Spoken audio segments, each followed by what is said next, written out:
सवाल उठता है कि इतिहास में राजपूती शान जैसी कोई बात थी, अगर थी तो इसमें कितना गलत है और कितना हकीकत है। तो चलिए शुरू करते हैं विदाउट वेस्टिंग टाइम। लेकिन उससे पहले चैनल को सब्सक्राइब जरूर करें, क्योंकि आप बाद में भूल जाते हैं। आम धारणा यह है कि राजपूत कभी युद्ध नहीं हारते थे, वो पीठ नहीं दिखाते थे, या तो युद्ध जीतकर आते थे या जान देकर। अगर इस सच्चाई की कसौटी पर देखें तो ऐसी कई प्रसंग हैं जिनसे यह धारणा गलत साबित होती है। 1191 की त्राणी के युद्ध में पृथ्वीराज चौहान ने मोहम्मद गोरी को हराया था। 1192 फिर वहीं पर लड़ाई हुई और पृथ्वीराज चौहान को हार का सामना करना पड़ा था। उसके बाद तो राजपूतों के युद्ध मुगलों के साथ, सुल्तानों के साथ, मराठों के साथ होते रहे, लेकिन किसी में जीत नहीं मिली। यह ऐतिहासिक तथ्य है। पृथ्वीराज चौहान जैसे महायोद्धा जिन्हें प्रतीक के तौर पर देखा जाता है, वो दूसरी लड़ाई हारे और उन्हें पकड़ लिया गया। मतलब पृथ्वीराज चौहान को भी वीरगति प्राप्त नहीं हुई थी। महाराणा प्रताप को भी हल्दीघाटी में अकबर से हार का सामना करना पड़ा था और उन्हें भी चेतक घोड़े पर सवार होकर भागना पड़ा था। औरंगजेब के जमाने में महाराज जसवंत सिंह थे, उन्हें भी हार का स्वीकार करनी पड़ी थी। तो यह पूरी तरह से गलत है कि राजपूत या तो युद्ध जीतते थे या वीरगति प्राप्त करते थे। एक दूसरा मिथ्या यह भी है कि राजपूत जैसे वचन देते थे उसे हर हाल में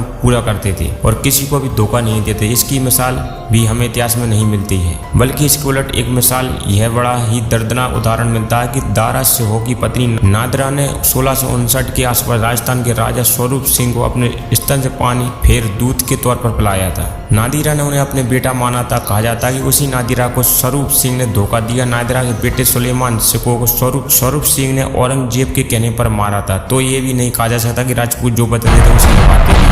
अगर हम आज़ादी की लड़ाई की बात करें तो राजपूतों की कोई ऐसी भूमिका नहीं थी, बल्कि राजपूत राजाओं ने अंग्रेजों का साथ दिया था। जितने राजा थे उनमें से 2-4 को छोड़ दिया जाए तो किसी ने अंग्रेजों के खिलाफ लड़ाई नहीं लड़ी। मेडिकल साइंस की दुनिया अब डीएनए जैसी चीज सामने है। भारत में कोई शूद्र हो, ब्राह्मण हो या राजपूत, 98% खून एक जैसे हैं। 1-2% लोगों के अलग हो सकते हैं। राजपूती खून और शुद्धता की बात करें तो बिल्कुल गलत है। बाबर का कहना था कि राजपूत मरना जानते हैं और पर जीतना नहीं जानते।